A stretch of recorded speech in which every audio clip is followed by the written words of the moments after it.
자, 오늘 마지막 테마 계약의 해제입니다. 여러분들 교재 339페이지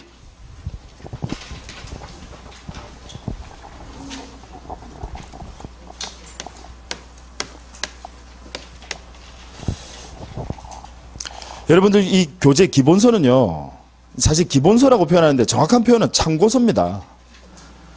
그러니까 얘 보는 거 아니에요. 나중에 이제 여러분들이 어느 정도 지금 기본과정, 이제 기초과정 했고, 이제 기본과정 하고, 이제 심화과정 가시면요, 이제 본격적으로 이제 문제를 슬 풀기 시작해요. 저는 말씀드린 대로 특강 때 바로 이제 문제 풉니다. 문제 풀 때 찾아봐야 될 게 있잖아요. 뭐 찾아볼 필요가 있을 거 아닙니까, 여러분? 하시다 보면. 그러면 그때 보는 거예요. 하나하나 읽어 나가는 게 아니라. 이거 하나하나 읽어 나가면 여러분들 이제 시험 합격을 위해서 광역도시 계획 세우듯이 장기 계획 세우셔야 돼. 합격을 위해서. 그거 안 돼요. 절대 그렇게 하시면 안 돼. 자꾸 설명 들으셔야 돼. 그리고 제가 칠판을 통해서 정리한 내용 가지고 그냥 그거 가지고 그거 정리 못해서 문제야.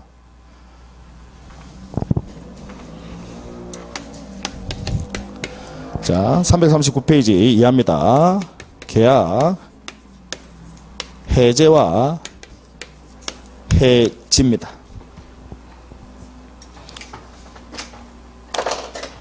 자, 일단 용어를 구별하기 위해서요. 계약 해제, 해지 용어 구별하기 위해서 여러분 우리 계약에는요, 일시적 계약이 있고요,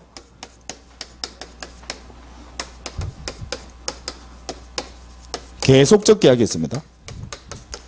일시적 계약과 계속적 계약. 계약에는요, 이렇게 두 가지로 구별할 수도 있습니다. 뭐 쌍무계약, 편무계약 이렇게 구별하기도 하고요. 일시적 계약, 계속적 계약 이렇게 구별하기도 하는데, 개념의 정의를 먼저 말씀을 드리면 일시적 계약이라고 하는 것은 계약을 하고 나중에 한 번만 이행하면 그냥 그걸로 끝나는 겁니다. 그걸 일시적 계약. 그 다음 계속적 계약은요, 계약을 체결하고요, 한 번만에 이행으로 끝나는 게 아니라 존속기간을 두면서 계약이 계속해서 유지되는 것을 그걸 계속적 계약이라고 합니다. 그럼 여러분들 얘를 생각하시면 쉬워요. 우리 일시적 계약은요, 얘가 뭐냐면 대표적 얘가 매매입니다. 매매. 우리 매매는 계약 체결하고 나면요, 나중에 이행, 그죠? 잔금 지급하고 소유권 이전 등기 넘겨주고 그러면 그걸로 끝이잖아요. 이게 일시적 계약. 그 다음 계속적 계약은요, 계속적 계약은 임대차 생각하시면 돼요. 임대차. 계약 체결하고요, 그 존속기간 동안은 계속해서 이행 제공의 문제가 발생합니다. 자, 그럼 여러분들이 이해 잘하셨는지 한번 물어볼게요. 가령 우유 공급 계약.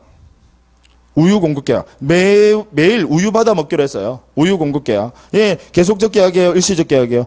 계속적 계약. 충분히 이해하시겠죠? 예.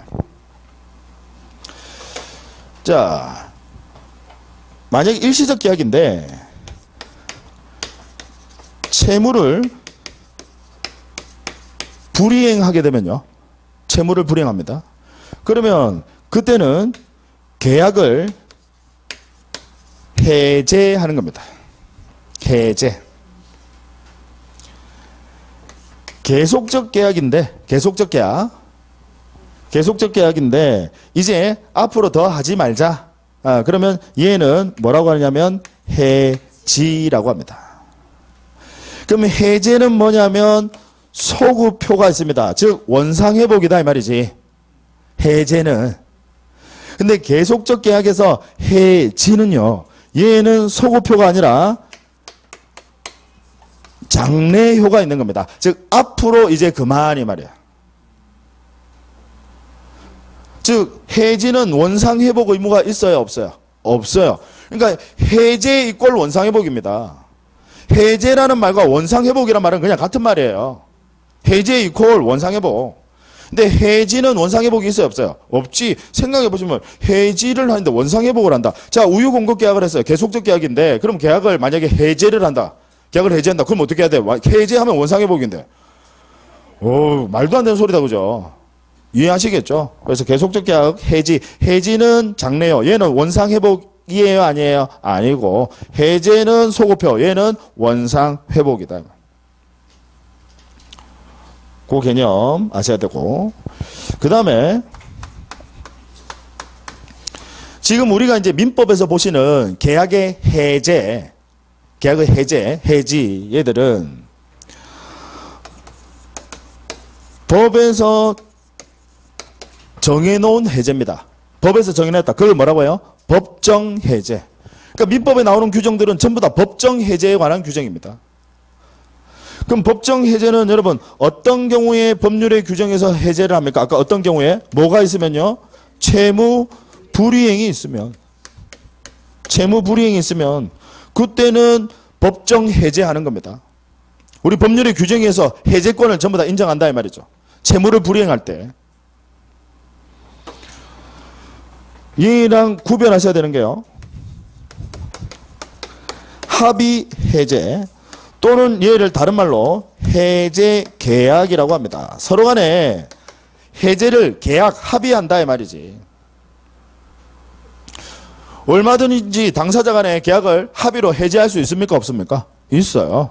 계약 해제 가능합니다. 다만 요 합의 해제는요. 채무 불이행을 전제하지는 않습니다. 채무 불이행이 없더라도 얼마든지 합의로 계약을 해제할 수 있습니까? 없습니까? 있어요. 그 점에서 차이가 있습니다.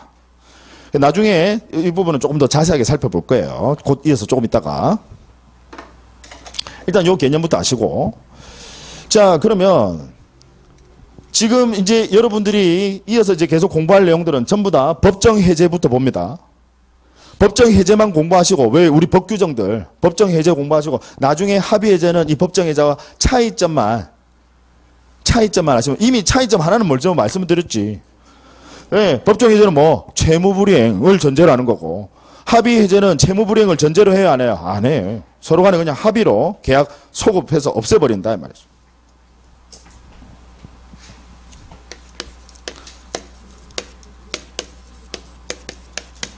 자, 해제 효과. 이제 여기서 집중적으로 시험에 나와요. 뭐 계약 해지 무조건 시험에 나옵니다. 40문제 중에서요. 한 문제, 독립에서 한 문제, 심지어 두 문제가 나올 수도 있어요. 얘는 무조건 시험에 나와요.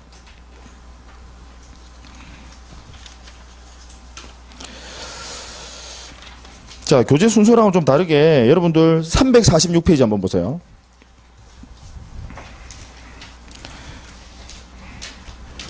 346페이지. 우리 기본서 346페이지. 찾으셨죠? 거기 맨 아랫부분에 보니까 해제 효과에서 548조 법규정 찾으셨나요? 네. 자, 내용 한번 보시면 1항 당사자 1방이 계약을 해제한 때는 각 당사자는 상대방에 대하여 원상회복 의무가 있다. 계약 해제하면 원상회복에다가 줄을 끊으시고 밑에다가 소급표로. 소급표. 계약 해제 이퀄 원상회복입니다. 단서부분 보시면요. 그러나 제3자의 권리를 해하지는 못한다라고 되어 있습니다. 제3자의 권리를 해하지는 못한다. 자, 이 부분 좀 이따 집중적으로 설명드릴 거예요. 그 다음 2항 보세요. 347페이지 맨 위에 있죠. 2항. 전항의 경우에 반환할 금전에는 그 받은 날부터 뭐까지 가산해서 돌려주셔야 됩니까? 이자까지 가산해야 됩니다.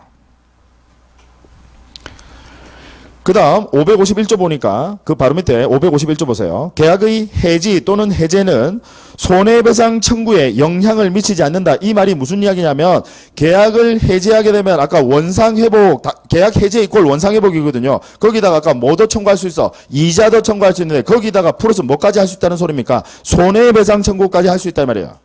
영향을 미치지 아니한단 말은 계약 해제했다고 손해배상 청구 못한다 소리 아니다 이 말이에요. 의미 아시겠죠? 네.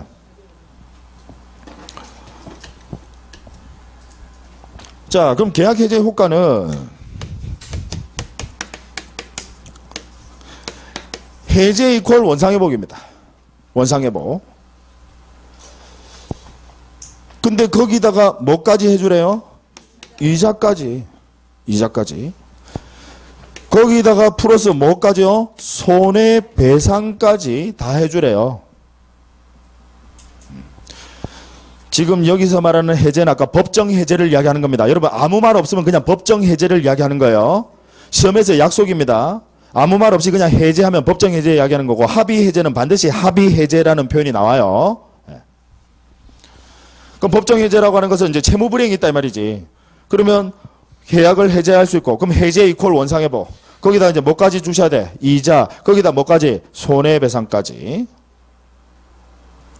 자, 그런데 법에서 보니까 제3자의 권리를 해야지 못한다라고 규정을 둡니다. 이제 얘가 시험에서 역시 집중적으로 출제가 되는 부분입니다. 비교를 해보시자고. 비교. 뭐랑 비교를 하느냐면 우리 비진의 의사표시, 그 다음 통정허위 표시, 착오에 의한 의사표시, 사기강박에 의한 의사표시도 제3자 보호규정을 두고 있다 그죠? 지금 우리 민법 548조 계약 해지에서도 지금 제3자를 보호하는 규정 두고 있는데 여기 비통착사에도 제3자 보호규정이 있었다 그죠? 그러면 이걸 기억을 떠올려 보시면 오로지 뭐만 선의의 제3자만을 보호해줍니다. 우리 비통착사 선의의 제3자에게 대항할 수 없다라고 돼 있어. 오로지 선의의 제3자 보호규정을 두고 있는데 그럼 여기서 여러분 기억나세요? 제3자는 뭘 말하느냐? 새로운 법률상 이해관계를 맺은 자만을 의미한다. 그래서 기존에 있던 제3자는 돼요 안 돼요? 안 돼요. 제가 그 부분 중요하다고 강조드렸죠. 근데 거기다가 뭐까지 풀었어요? 선의를 풀어서 하네. 선의. 자, 그런데 일로 와보세요. 자, 이제 밑에 더 못 적으니까. 지금 우리 계약 해지에서는 그냥 법 규정에 보니까 그냥 제3자라고 돼 있어. 그냥 제3자라고 돼 있어. 자, 따라서 여기서는 선의 악의는 불문입니다. 불문인데 대신에 제3자니까 새로운 법률상 이해관계, 즉 법률관계를 맺은 자는 당연한 거고, 그러니까 얘는 공통이다 이 말이지. 이건 공통, 당연한 거고. 우리 판례와 대법원 판례와 학설도 별다른 이견이 없습니다. 새로운 법률관계를 맺은 자, 그건 당연한 거야. 기존의 제3자를 보호해주면, 사실 기존의 제3자를 보호해준다. 그러면 제3자 보호규정 아무 의미가 없어. 기존의 모든 제3자까지 다 보호해준다라면 오로지 새로운 법률상 관계를 맺은 자만을 말하는 것, 그건 당연한데 다만 서로 간에 공평, 형평을 맞추기 위해서요. 우리 판례는 이 경우에는 완전한 공시 방법을 갖춘 자만을 의미합니다. 좀 이따 예를 들어서 설명드릴까요? 완전한 공시 방법을 갖춘 자. 뭐 이야기하는 거냐? 우리 부동산에 있어서 여러분 등기 이야기하는 거예요. 즉 등기까지 돼 있는 자를 보호해준다 이 말입니다. 자, 예를 들어 봅니다.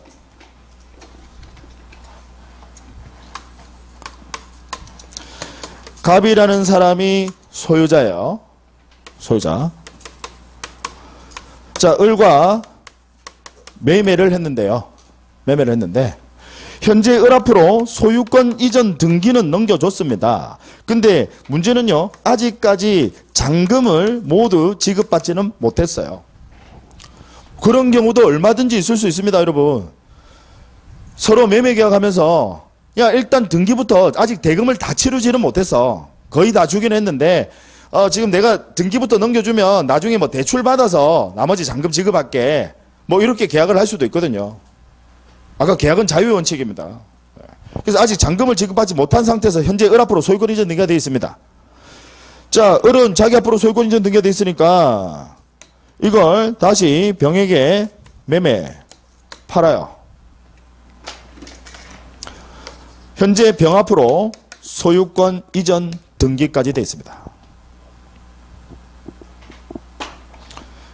자, 이 경우에 잔금 미지급을 이유로 갑이 을에게 계약을 해제를 합니다. 얼마든지 해제할 수 있습니까? 없습니까? 있어요. 그럼 아까 해제의 효과는 뭐죠? 원상회복입니다.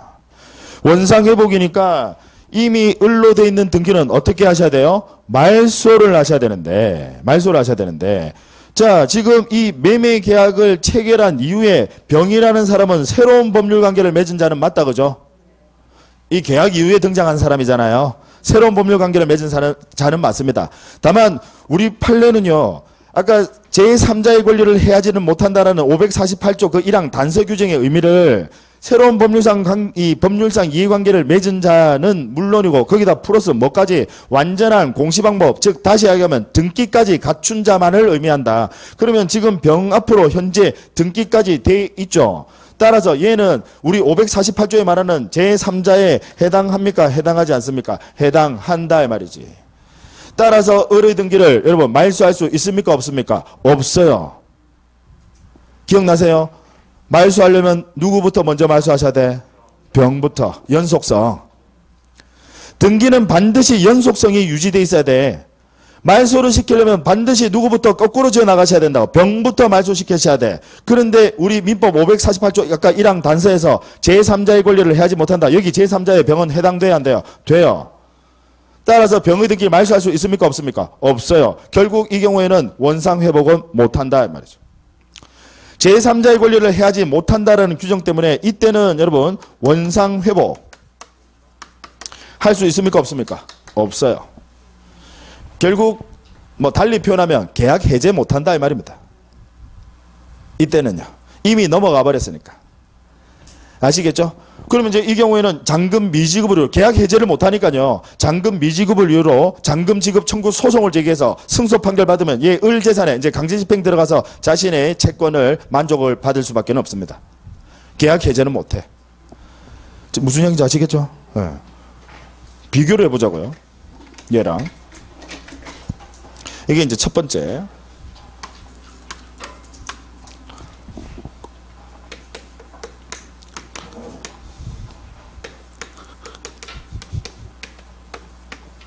딱 여기 두 가지 사례만 여러분들 정리해 주시라고요.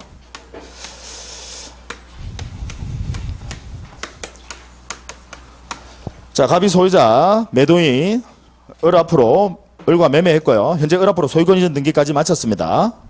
마쳤는데, 만약에요, 역시 을이 아직 잔금은 지급하지 않은 상태에서 등기까지 마쳤습니다. 뭐 그럴 수 있어요, 여러분. 예. 종종 봅니다. 잔금 다 안 치른 상태에서 일단 등기부터 해줘. 뭐 내가 나중에 대출 받아서 줄게. 내지는 뭐 내가 이거 등기가 돼야 뭐 내 앞으로 뭐 사업자 등록을 내고 뭐 해서 사업을 하면 그때 나머지 뭐 잔금 줄게 뭐 이런 경우 종종 있습니다. 자, 그러면 지금 현재 이 갑이라는 사람은 지금 을한테 뭐 받을 게 있어요? 잔금 받을 게 있어요. 그러면 이 잔금 받을 청구권을 가령 병에게 양도할 수 있습니까? 없습니까? 있어요. 권리는 여러분 자유롭게 양도 가능합니다. 이 돈 받을 권리 다른 사람에게 양도할 수 있어요? 없어요? 있어. 그래서 병에게 양도를 했어요. 따라서 이제 이 돈 받을 권리는 병, 얘가 그 채권의 양수인입니다.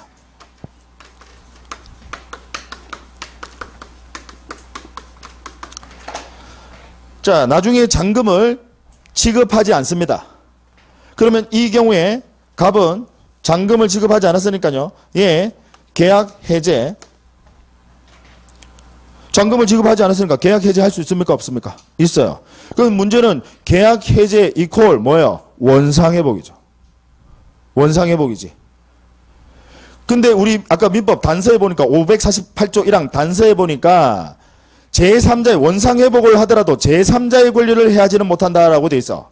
그럼 거기서 말하는 제3자는 새로운 법률상 이해관계를 맺은 자는 물론이고 and 뭐까지 완전한 공시 방법을 갖춘 제3자만을 의미합니다. 그러면 지금 병이라는 사람은 잘 보세요. 새로운 법률상 이해관계 이 매매 계약을 할 당시에 병이라는 사람은 있었어요, 없었어요? 없었어. 새로운 법률상 이해관계를 맺은 자는 맞죠. 다만 이 병이라는 사람은 채권의 양수인입니다. 등기해요, 안 해요? 안 해요. 따라서 얘는 완전한 공시 방법을 갖췄습니까? 갖추지 않았습니까? 갖추지 않았어요. 따라서 얘는 아무 상관없습니다. 그러니까 이 경우에는 당연히 자유롭게 계약을 해제하고요. 이때는 원상 회복할 수 있습니까? 없습니까? 있어요. 즉 등기 말소한다 이 말이죠. 아까 위의 케이스는 해제는 할 수 있다 하더라도 원상 회복이 돼야 안 돼요? 안 돼요. 완전한 공시 방법을 갖춘 자니까요. 그러니까 이제 여러분 뭔지 아시겠죠? 완전한 공시 방법은 이제 뭐 말하냐면 등기. 공시 방법, 공시하면 등기 이야기하는 거예요. 아시겠죠? 네.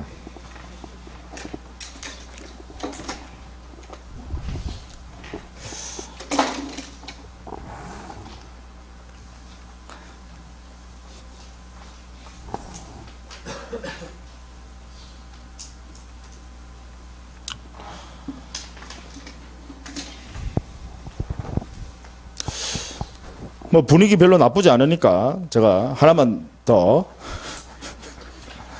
말씀드릴게요. 상당히 애매한 판례가 하나 있어요. 근데 그 판례는 우리 학자들로부터 많은 비판을 받고 있는 판례입니다. 어떤 사례였느냐면 여러분들이 한번 판단을 해보세요. 갑이라는 사람이 이 부동산 소유자는 맞는데 현재 얘는 미등기고요. 무허가 건물입니다. 무허가 건물인데 지금 이걸 을에게 매매 팔았어요. 그럼 당연히 을 앞으로는 지금 등기할 수 있습니까? 없습니까? 없어요. 미등기니까. 당연히 등기 못했어. 근데 이 상태에서 을이 병에게 다시 또 매매 팔았는데 당연히 병 앞으로도 얘 앞으로도 등기는 할 수 있습니까? 없습니까? 못하지. 못하잖아요. 네. 그런데 여러분 등기는 못해요. 우리 등기는 그 우리 법원 조직법상 법원에서 관리합니다. 등기는요. 그러니까 여러분 등기소는 법원 소속이에요. 근데 우리 행정부에 가시면요. 저기 구청에 행정부 구청에 가시면요. 무허가 건물 이 관리대장이라는 게 있습니다. 그래서 이 병 앞으로 무허가 건물 관리대장에 등재는 된 거야. 무허가 건물 관리대장에 등기는 안 됐고. 자, 이 경우에 지금 이제 사실관계는 아시겠죠? 네. 등기는 못해. 그래서 을 앞으로 무허가 건물 관리대장에 등록이 됐다가 그 다음 다시 병 앞으로 이 무허가 건물 관리대장에 다시 등록이 됐다고. 등기는 아니고. 자, 이 경우에 갑이 계약을 해제합니다. 뭔가 채무불이행이 있어서 계약을 해제합니다.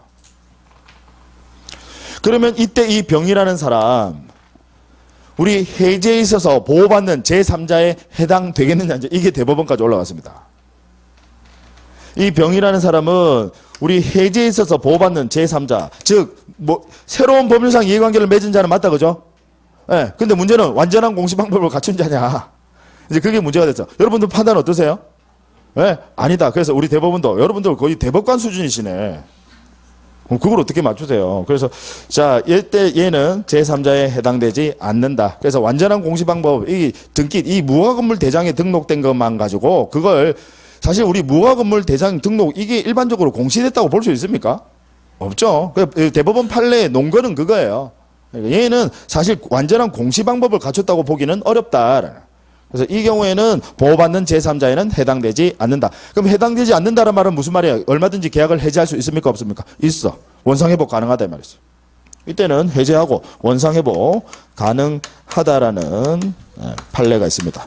자, 세 가지 판례 정도만 기억해 주시면 충분하겠습니다.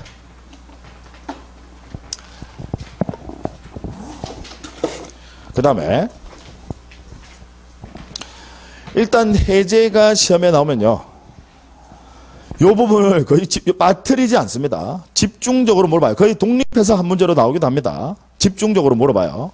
그래서 해제는 아까 자 다시 해제의 효과는 원상회복, 해제 이퀄 원상회복입니다. 거기다 플러스 뭐까지? 이자. 그 다음 여기서 말하는 해제는 법정 해제를 이야기하는 거니까 법정 해제라고 하는 것은 채무불이행이 있어요. 그럼 채무불이행이 있으면 뭐도 할 수 있어요? 손배 청구. 그래서 아까 민법에 보시면 해제를 하더라도 손해배상 청구에는 영향을 미치지 않는단 말은 별도로 손해배상 청구도 가능하다라는 소리입니다. 자, 근데 구별하셔야 될 게 아까 뭐 합의해제, 이제 얘를 또 잘 물어봐요. 구별하셔야 된다고. 법정해제와 합의해제. 자, 여러분 못 외워요. 이해하셔야 됩니다. 그럼 아까 우리 법정해제의 경우에는 채무불이행을 전제로 한다 그죠? 채무불이행을 전제로 하는 거잖아. 그러니까 얘는 원상회복 해 주시는 거고요. 그 다음 뭐도 이자, 그 다음 뭐 손해배상까지 다 해주시는 거지. 그죠?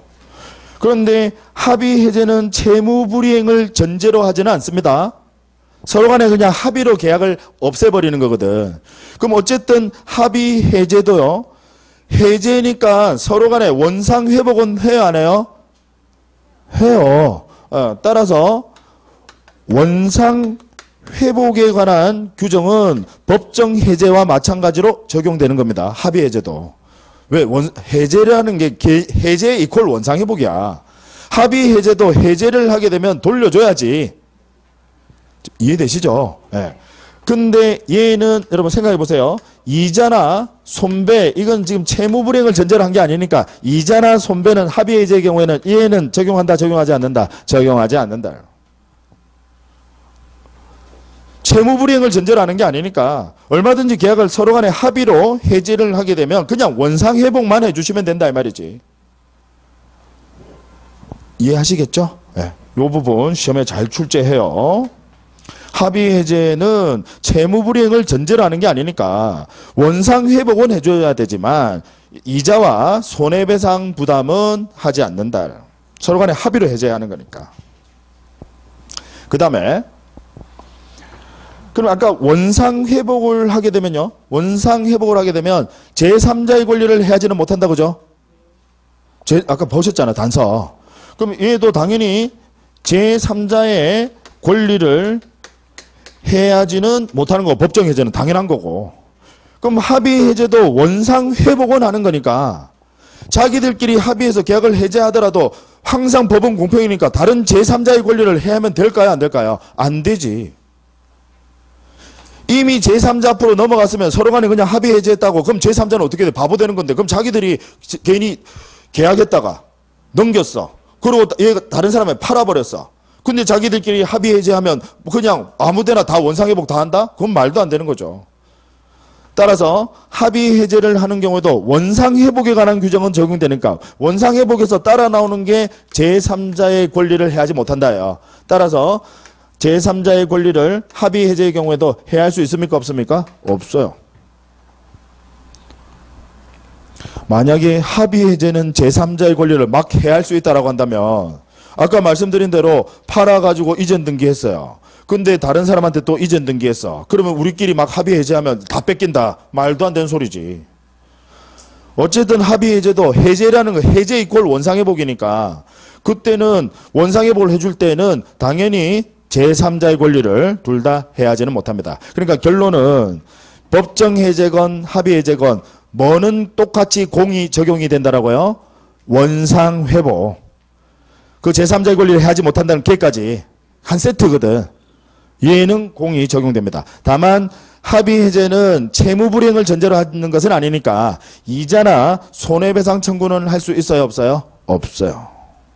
그건 안 된다.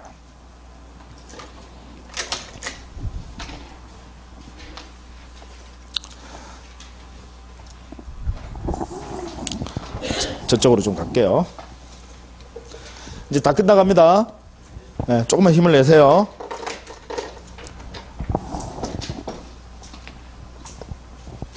사실 지난 시간에 제가 좀 핑계를 대자면 지난 시간에 저당권까지 다 끝내려고 왔거든요.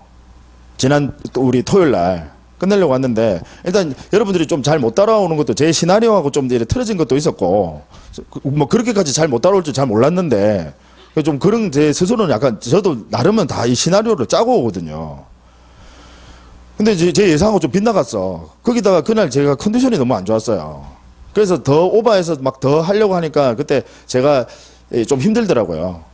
여러분들 왜 자녀분들 가르쳐 보셨잖아요. 엄청 힘들어요. 죽습니다, 잘못하면. 예. 저는 뭐 그 정도까지는 아니지만, 그래도 가르치면 좀 그런 거는 있습니다. 예. 그래서 오늘 조금 오버해서 연장해서 수업을 합니다. 자, 그 다음에,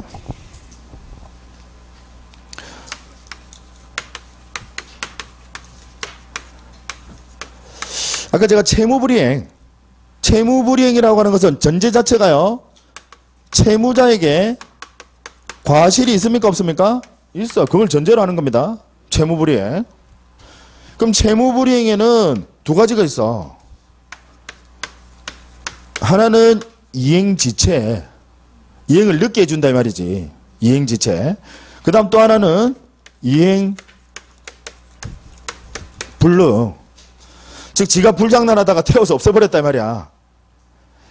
아까 왜 채무자에게 과실이 있는 경우 있잖아요. 후발적 불능, 채무자에게 과실이 있는 거. 그거 이야기하는 거야. 이행불능. 다시 채무불이행은요, 채무자에게 과실이 있는 걸 전제로 하는 겁니다. 그 채무불이행의 유형에는 두 가지, 이행지체, 이행불능. 자, 그러면 이행불능 이미 없어졌어. 그러면 굳이 계약을 해제하기 위해서, 어쨌든 채무불이행이 있으면 계약을 해제할 수 있거든요. 여기서 말하는 해제는 법정 해제 이야기하는 겁니다. 법정 해제할 수 있는데 굳이 최고할 필요 있을까요? 최고라는 게 독초, 야 이행해라고 독촉할 필요 있을까요? 이행불능인데? 없죠. 생각해 보세요, 그냥. 이행을 최고할 필요는 당연히 있어요, 없어요? 없죠. 뭐 기회를 줄 이유도 없어. 이미 이행불능인데 최고가 무슨 의미가 있어요? 그러니까 바로 계약 해제 가능합니다. 이행불능이 되면요, 매도인이 지가 불장난하다가 불타서 없어졌어. 그러면 그 매수인 채권자는요 바로 계약 해제 가능합니다. 굳이 이행 최고 의미 없죠. 매도인 뭐 아픈 마음만 더 가슴만 찌르는 거지. 자, 근데 이행지체 할 수 있는데 얘는 늦게 한 거거든. 늦게 하는 거거든. 그러니까 얘는 이렇게 정리하셔야 돼. 원칙은요, 원칙은 당연히 이행 최고를 하셔야 됩니다. 그죠? 기회 한 번 주셔야 돼. 바로 해제하는 게 아니라 독촉은 한 번은 해주셔야 된다 이 말이에요. 바로 계약 해제하는 게 아니라 이행최고 하셔야 됩니다. 자, 그런데 예외적으로 우리 두 가지는요, 이행최고를 할 필요가 없는 게 있습니다. 이행최고를 할 필요가 없는 게 두 가지가 있어요. 하나가 뭐냐면 채무자가 아주 대담하신 분입니다. 그래서 미리 쿨하기도 하네요. 미리 이행을 거절하는 의사표시를 했어요. 채권자에게 저 이행 안 할 거예요. 나중에 저는 미리 얘가 말씀드리는데 저 이행 안 할 거예요 라고 이행 거절의 의사표시를 했다고. 그러면 굳이 최고할 필요 있을까요, 없을까요? 없죠. 말도 안 되는 소리죠. 최고할 이유 없지. 그때는 바로 계약 해제하면 된다 이 말이죠. 그 다음에 또 하나가 뭐냐면 정기행위입니다. 정기행위라는 게 뭐냐면 정해진 기간 안에 반드시 이행을 해야 의미가 있는, 실익이 있는 그 법률 행위를 정기행위라고 합니다. 그러니까 무슨 이야기냐. 예를 들어서 내가 회사를 운영을 하는데 어디 납품을 해야 돼. 그래서 저도 하청업체한테 그 물건을, 그 재료를 납품받아가지고 언제까지 해서 그걸 완성을 해서 이 회사에, 다른 회사에 납품을 해줘야 되는데 제가 이제 계약을 했는데 이분이 그 기간 내에 이행하지 않으면 저도 이 회사, 다른 회사에 납품 못해. 정해진 기간 이내에 이행해 주지 않으면 아무런 의미가 없다 이 말이지. 그래서 이런 것들을 뭐라고 한다고요? 정기행위. 그러면 이미 지체가 돼버렸어. 그러면 더 이상은 채무 이행에 실익이 있습니까, 없습니까? 없어요. 따라서 이때는 이행 최고를 할 필요 있다, 없다? 없다라는 거죠. 바로 계약 해제 가능하다. 그러니까 어떤 거냐면 계약 체결할 때 미리 이야기해요. 몇 년 몇 월 며칠까지 그 계약을 이행하지 않으면 이 계약은 제가 아무런 의미가 없습니다. 라고 당사자 간에 그 계약을 했다 이 말이지. 그래서 그걸 뭐라고요? 정기행위. 근데 이행하지 않았다는 거야. 그럼 이행하지 않으면 그 경우에는 어차피 이제 이제 줘봐야 의미 없다고. 그럼 이제는 이행 최고할 이유가 있습니까? 없습니까? 없죠. 바로 해제 가능하다 이 말입니다. 자, 다시 원칙적으로 이행지체는 최고하셔야 됩니다. 하셔야 되는데 다만 두 가지의 경우에는 최고할 필요 없다. 그 하나가 뭐냐면 채무자가 미리 이행 거절의 의사표시를 한 경우, 그 다음 또 하나는 정기행위의 경우에는 이행 최고 없이 바로 계약 해제 가능하다. 그 다음 이행 불능은 당연히 이미 불능됐으니까 얘는 최고할 이유 있어요? 없어요? 없다. 마지막입니다.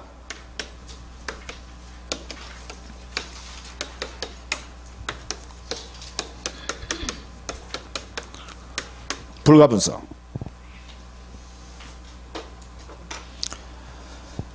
불가분이라는 게 뭐냐면 쪼개지 못한다 이 말입니다.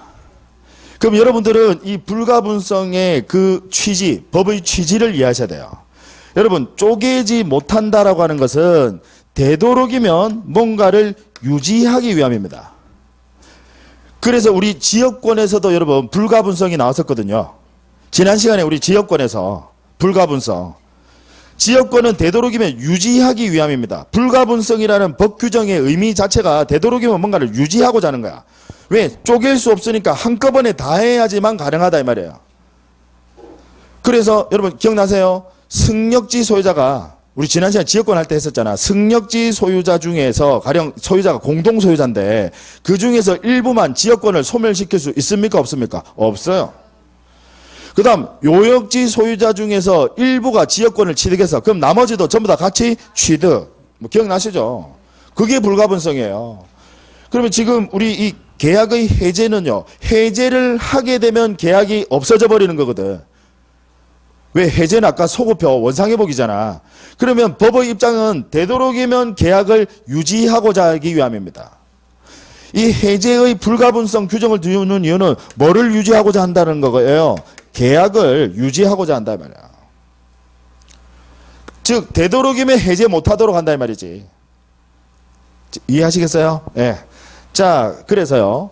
만약에 갑을이 매도인입니다. 병과 정이 갑을이 매도인이고요. 병과 정이 매수인입니다. 그럴 수도 있잖아요. 그럼 얘가 매도인이 갑을이다라는 건 공유관계다 이 말이지. 자, 법에서 뭐라고 되어 있냐면요. 해제의 불가분성에서 규정을 둡니다.